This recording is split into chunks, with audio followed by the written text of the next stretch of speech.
Trump about to drop the atom bomb offense after finding out who today's terrorist is. This is huge. After President Trump formally recognized Jerusalem as Israel's capital, the Muslim world has vowed to take revenge, and it appears that they did just that. On Monday morning, American citizens woke up learning that another Muslim immigrant who also is a follower of Islam attempted to set off a bomb in New York City. The would-be suicide bomber failed, and investigators were able to arrest the scumbag and question the motives behind this potentially deadly attack. After investigators interviewed the Muslim terrorist, the origins of where he came from was soon discovered, and now President Trump has all he needs to add to his newly reinstated travel ban.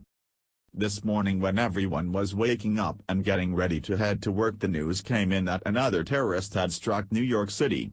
Thankfully, no one but the would-be bomber was hurt, but still, the nation was in shock that our country was hit again. After the attacker was taken into custody, his identity was revealed as Akayed Ullah, a 27-year-old immigrant from Bangladesh who was living in Brooklyn. Ullah attempted to detonate the homemade pipe bomb that was attached to his body with velcro and zip ties, but it failed, only injuring himself. When the police questioned Ullah as to what could make him try to blow up innocent people, he told authorities, "They've been bombing in my country, and I wanted to do damage here." However, that could not be further from the truth. The United States has not been bombing Bangladesh, but of course, Ullah does not mean that. What Ullah meant to say is that the United States is destroying the Islamic State Caliphate, and that is what he is retaliating against, which only bolsters the possibility that Trump may add more countries to the list that have ties to terrorism. Here is more from Breitbart. New York City terror suspect, 27-year-old Akayed Ullah, is the fourth Bangladeshi national in the United States to be accused of terrorism in a little more than a decade. Ullah, as Breitbart News reports, allegedly planned to detonate a homemade bomb in New York City on Monday. Though the terror plot was botched, Ullah is accused of leaving at least 3 individuals injured. The Bangladeshi national originally entered the U.S. in 2011 with his parents and 4 siblings.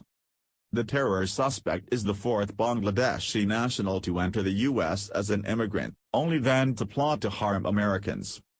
In 2015, 24-year-old Bangladeshi national Rahatullah Shikam Khan was convicted and sentenced to 10 years in federal prison for providing material support to terrorists with the Al-Shabaab terrorist organization. Between 2011 and 2012, Khan worked to coordinate overseas travel for an undercover Federal Bureau of Investigation (FBI) agent whom he believed was a violent jihadist. Khan even made arrangements to place the undercover agent into an Al-Shabaab pipeline that was run by Gufran Ahmed Khazar Mohammed and Mohammed Hussein said. Additionally, Khan led a group of Islamic terrorist sympathizers in Austin, Texas, who pledged loyalty to then Taliban leader Mullah Omar. In 2013, 21-year-old Bangladeshi national Qazi Mohammad Rezwan Ulhasan Nafiz was convicted and sentenced for planning what he thought was a 1,000-pound bomb at the New York Federal Reserve Bank in Lower Manhattan's financial district. Such an attack would have killed hundreds and possibly thousands of Americans. Nafiz entered the U.S. on an F-1 visa, the program under which thousands of international students are allowed to come to the U.S. every year, with immediate intent to conduct a terrorist attack for the Al-Qaeda terrorist organization. After arriving in the U.S. in 2012, Nafiz tried to recruit fellow Islamic extremists in New York to form a terrorist cell in the country that would regularly plot terrorist attacks against Americans. One of the individuals Nafiz attempted to recruit was actually working as an undercover FBI source. Between 2012 and 2013, Nafiz planned the attack, seeking out several high-profile locations, including the New York Stock Exchange. The FBI ultimately thwarted the terrorist plan after the undercover agent supplied Nafiz with a fake bomb and arrested him at the scene of the planned attack. In 2006, Bangladeshi-born 49-year-old Mohammed M. Hussein was convicted and sentenced to 15 years in prison after helping an FBI informant with a plot to sell weapons to terrorists. Hussein was the leader of a mosque in Albany when he was involved in a fictitious plot contrived by the FBI to aid foreign terrorists after September 11, 2001, terrorist attacks in New York City.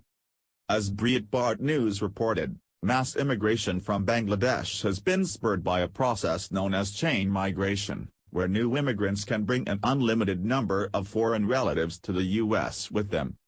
Since 2005, the U.S. has admitted and resettled 141,501 Bangladeshi nationals who entered because their foreign relatives were already living in the country. In 2016 alone, more than 18,000 Bangladeshi nationals entered the U.S. because their foreign relatives were living in the country. Listen, considering the dangerous climate we live in, it is only prudent for Trump to add more countries to his travel ban until we get the situation under control. For 8 long years, under Barack Obama, these Muslim terrorists were able to waltz into our country unchecked and unvetted. It is now time that we halt their entry and do a thorough search to ensure that our country has only the best in here and not those that choose to do us harm. After all, that is what making America great is all about.